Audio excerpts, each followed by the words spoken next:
रात के सन्नाटे को चीरती रेलगाड़ी अपनी तेज आवाज के साथ अपने गंतव्य की तरफ बढ़ती जा रही थी। सब पैसेंजर ऊँघने लगे थे। कुछ नोवेल्स पढ़ रहे थे तो कुछ मोबाइल्स में आंखें गड़ाए हुए थे। तभी शुचि के सामने बैठी एक महिला देर से उसे देखी जा रही थी, जैसे कुछ बोलना चाह रही हो। वो हल्के से मुस्कुराई थी कि उसने झट से पूछ लिया, कहाँ जा रही हैं आप? शुचि ने धीरे से कहा, जगतपुर। अरे, तब तो कुछ ही देर में आपका गंतव्य आ जाएगा। कोई आएगा आपको लेने? इस बच्ची को लेकर आप इतनी अंधेरी रात में कैसे जाओगे? सामने वाली महिला चुप हो गई जब शुचि ने उसे घूरा। उसकी बच्ची उनकी बातों से उठ बैठी और पानी मांगने लगी। सामने वाली महिला खिसिया के इधर उधर देखने लगी। जबरदस्ती सोने के नाटक करती वो बच्ची थोड़ी देर में सो गई। जब उनकी आंख खुली तो सामने की सीट खाली थी। शुचि उतर चुकी थी अपनी बच्ची के साथ। रात के लगभग 12 बजने वाले थे। स्टेशन लगभग खाली हो चुकी थी। इक्का दुक्का दुकानें खुली हुई थी। कहीं कुत्ते भौंक रहे थे और कुछ भिखारी चीलम लगाए पड़े थे। स्टेशन मास्टर ने बताया कि कोई व्हीकल मिलना अभी मुश्किल है। वो चाहे तो सुबह तक का वेटिंग रूम में रुक सकती हैं। शुचि बाहर खुले में ही बेंच पर बैठ गई। अचानक एक आवाज से चौंक उठी। कहाँ जाना है मैडम जी? पलट के देखा तो एक बूढ़ा सा आदमी उससे पूछ रहा था। रिक्शा है तुम्हारा? मैडम जी ने पूछा। नहीं मैडम जी, तांगा है, वो बोला। किराया क्या लोगे? सिर्फ 50 रुपए, तांगा वाले ने कहा। मैडम जी बिना कुछ सोचे समझे वो चल दी। मैडम जी ने पूछा, कितनी देर में पहुंच जाएंगे बाबा जी? वो बोला, मैडम जी ये रास्ता थोड़ा खराब है, यही 1 आध घंटे लग जाएंगे। थोड़ी देर में उबड़ खाबड़ रास्ते पर बाबा का मड़ियल घोड़ा तांगा को खींचने लगा। अचानक एक जगह वो रुक गया। बहुत कोशिश करने के बाद भी वो टस से मस न हुआ। सनसनाती हुई तेज हवाएं चल रही थी। बड़ा भयंकर सा समा था। क्या हुआ बाबा जी? शुचि ने घबरा कर पूछा।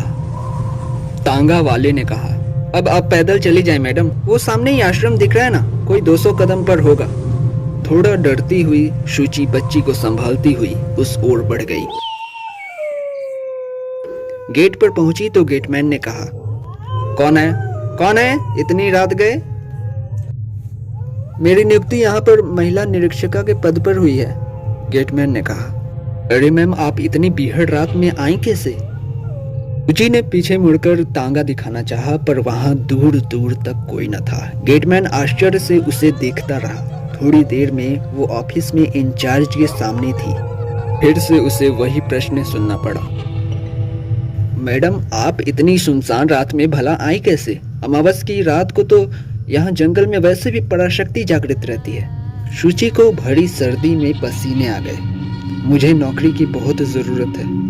दरअसल बस बिना सोचे समझे चली आई। देखिए रागिनी मैम का लेटर भी है मेरे पास, शुचि बोली। अरे मैम, उनकी तो 10 दिन पहले ही मृत्यु हो चुकी है। क्या? शुचि का मुंह खुला रह गया। अब मेरा क्या होगा?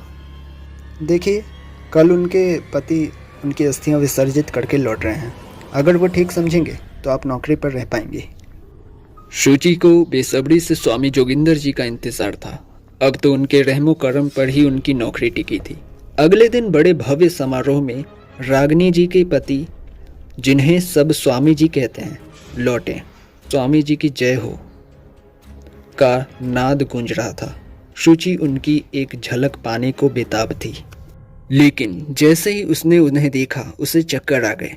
ये तो पति उमेश थे, जिन्होंने उसकी बेटी पैदा होने पर उसे त्याग दिया था। कितना अय्याश आदमी था ये। वो घर से बेघर हो इस नन्ही सी जान के साथ कहाँ नहीं भटकी। शुचि को लगा कि वो यहाँ से चुपचाप भाग जाएंगी।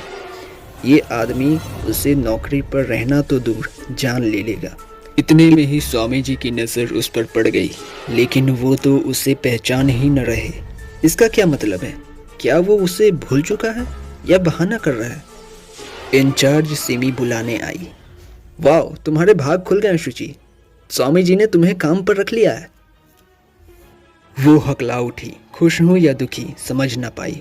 उसी रात में जब सो रहे थे, वो वहां से भागने की कोशिश में थी। कुछ दूर निकली भी। रात के अंधेरे में सफेद साड़ी में एक साया उसके पास आके रुका। वो कांप गई। अब ये कौन है? नहीं तो बूढ़े बरगद का अजगर निकल जाएगा। उसने पलट के देखा तो किसी स्त्री का साया उससे कुछ कहना चाह रहा था। उसने बड़े प्यार से उसका हाथ थामा, जो बर्फ से भी ज्यादा ठंडा था। लेकिन वो साया बोलता रहा, मैं रागनी हूँ, भटकी हुई आत्मा हूँ। मैं जानती हूँ तुम इस दुष्ट जोगिंदर की पत्नी हो। इसने मुझसे भी धोखे से शादी की। जब मन भर गया तो मार डाला। क्या इसने आपको भी? वो बोली।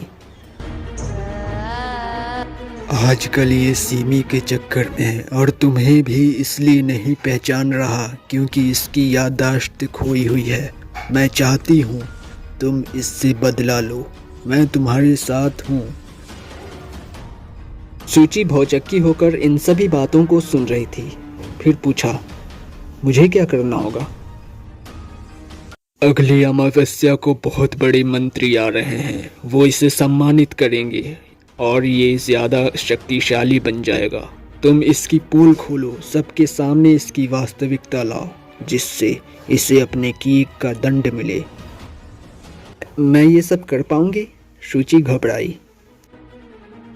मैं तुम्हारे साथ हूँ। मेरी शक्ति के आगे इन जमीनी शक्ति का कोई ताकत नहीं। इस दुष्ट को खत्म भी करना पड़े तो पीछे नहीं हटेंगे। लोग अमावस्या से डरते हैं कि इस दिन बुरी शक्ति जागृत होती है, लेकिन जीवित मनुष्यों के कुत्सित मन से ज्यादा बुरी वृत्ति किसमें होती है? शायद किसी में नहीं।